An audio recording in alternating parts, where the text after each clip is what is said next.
We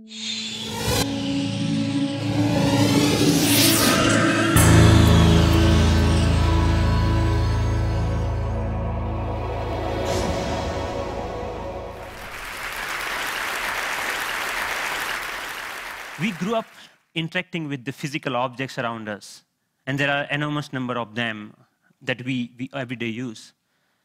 Unlike our most computing devices, these objects are much more fun to use with. When you talk about objects, one another thing automatically comes attached to that thing, and that is gestures, how we manipulate these objects, how we use this object in everyday life. We use gestures not only to interact with these objects, but we also use to interact with each other.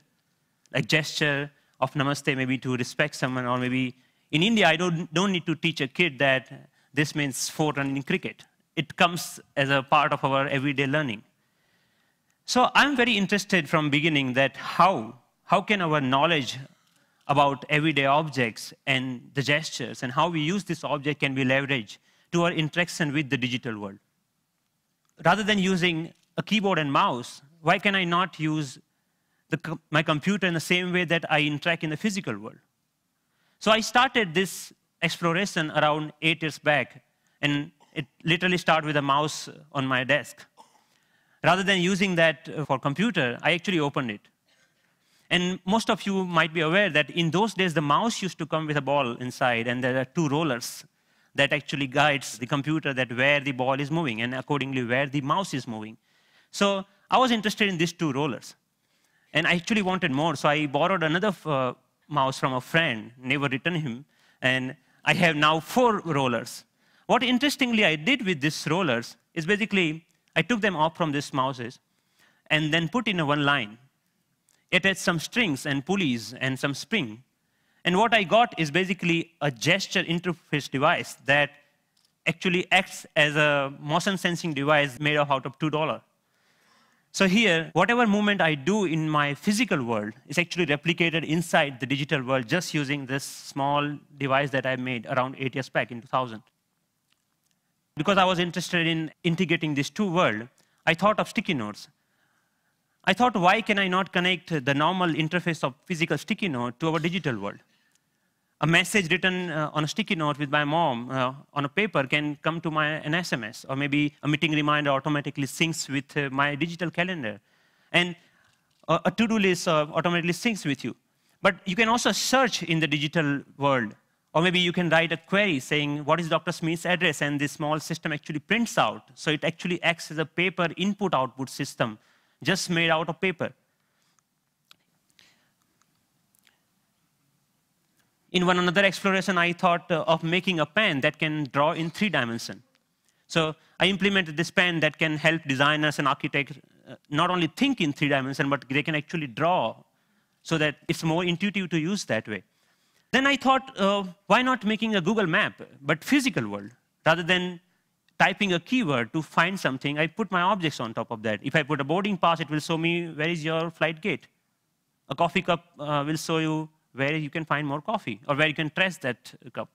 So this was some of the earlier explorations I did, because the goal was to connect these 2 worlds seamlessly. Among all these experiments, there was one thing very common. I was trying to bring a part of the physical world to the digital world. I was taking some part of the objects or anything intuitiveness of the real life and bringing them to digital world. Because the goal was to make our computing interfaces more intuitive. But then I realized that we humans actually are not interested in computing. What we are interested is in information. We want to know about things. We want to know about dynamic things going around. So I thought about last year, in the beginning of the last year, I started thinking that why can I not take this approach in reverse way?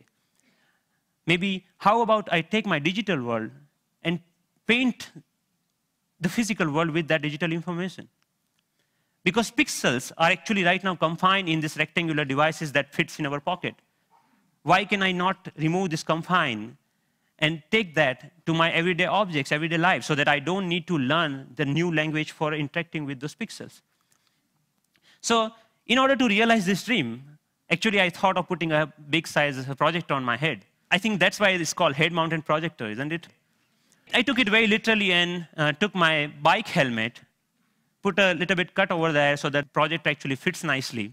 So now what I can do, I can augment the world around me with this digital information. But later, I realized that I actually wanted to interact with those digital pixels also. So I put a small camera over there that acts as a digital eye.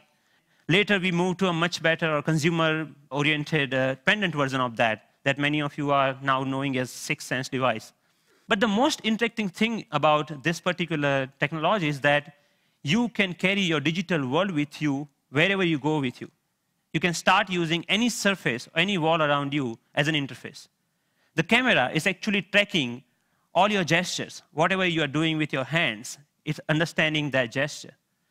And actually, if you see, there are some color markers that in the beginning version we were using over there. You can start painting on any wall, that you stop by a wall and start painting on that wall.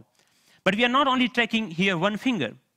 We are giving you the freedom of using both of hands. So you actually can use both of your hands to zoom into or zoom out a map just by pinching operation over here. The camera is actually doing getting all the images, it's doing the age recognition and also the color recognitions, and like so many small algorithms are going inside. So technically it's a little bit so complex, but it gives you an output which is more intuitive to use in some sense. But I'm more excited that you can actually take it outside. Rather than getting your camera out of your pocket, you can just do the gesture of taking a photo, and it takes photo for you, right? Thank you. And later, I can find a wall, anywhere a wall, and start browsing these photos. Or maybe, OK, I want to modify this photo a little bit and send it as an email to a friend. So we are looking for an era where computing will actually merge with the physical world. And of course, if you don't have any surface, you can start using your palm for simple operation. I'm here, I'm dialing a phone number just using my hand. Yep.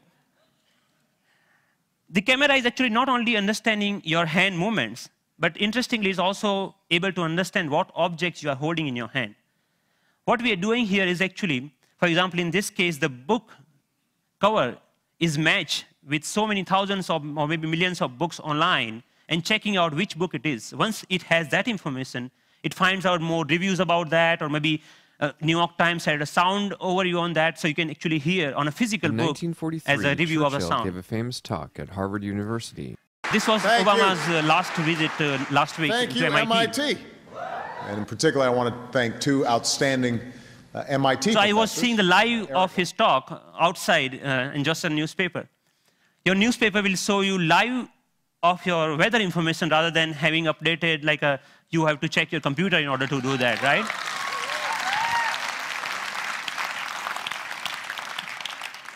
When I'm going back, I can just use my boarding pass and to check, oh, my flight has been how much delayed. Because at that particular time, I'm not feeling of opening my iPhone and checking out a particular icon. And I think this technology will not only change the way, yes, it will change the way we interact with people also, not only the physical world. The fun part is like I'm going to Boston Metro and playing Pong game inside the train on the ground, right?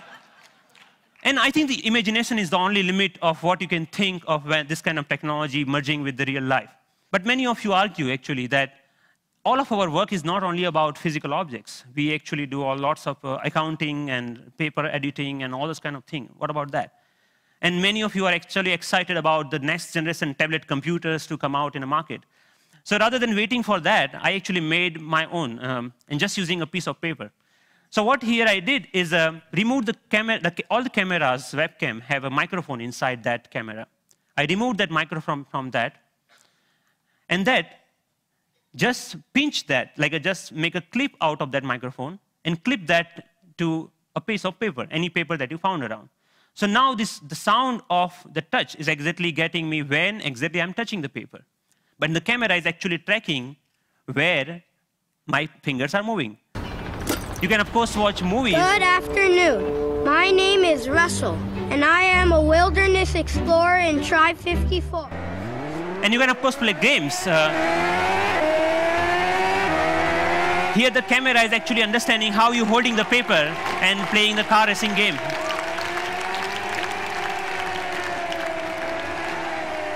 Many of you already must have thought, okay, you can browse. Yeah, of course you can browse to any website. So you can do all sort of computing on a piece of paper wherever you need it.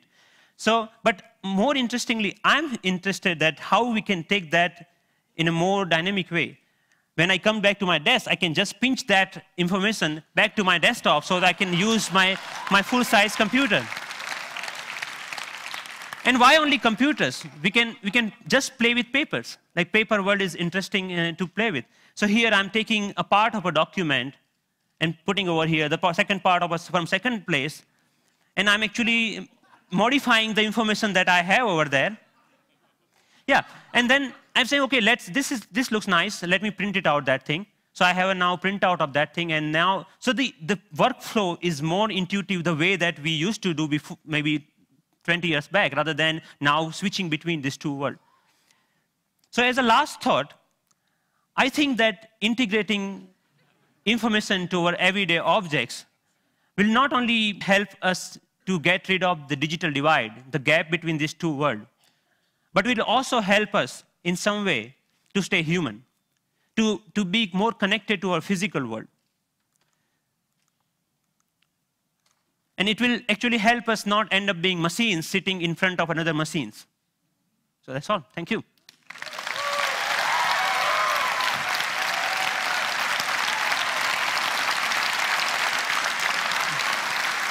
Thank you. Thank you. Thank you. Thank you. Thank you. So Pranav, first of all, I mean, you're a genius. This is incredible, really. Thanks a lot.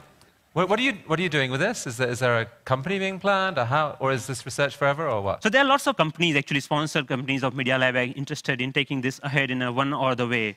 The companies like mobile phone operators want to take this in a different way than the NGOs in India are thinking that why can we only have sixth sense? We should have a fifth sense for missing sense people who cannot speak. Maybe this technology can be used for them to speak out in a different way, maybe speaker system. I mean, what are your own plans? Are you staying at MIT, or are you going to do something with this? I'm trying to make this more available to people so that anyone can develop their own sixth sense device, because the hardware is actually not that hard to manufacture or something, hard to make your own. And I will provide all the open source software for them, maybe starting next month. So that open source? Wow. Yes. Wow.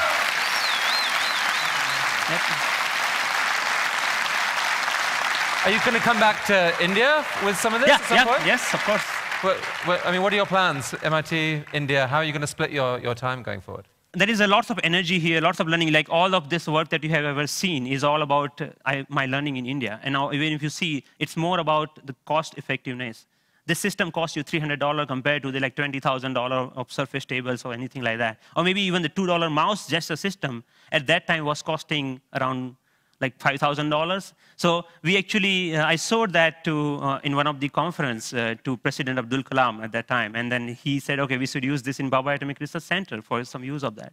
So I'm more excited about how I can bring the technology to masses rather than just staying that technology into lab or environment, something like that. Based on the people we've seen at TED, I would say you're truly one of the 2 or 3 best inventors in the world right now. And it's been an honor to have you here at TED. Thank you. Thank you so much. Nice to meet you.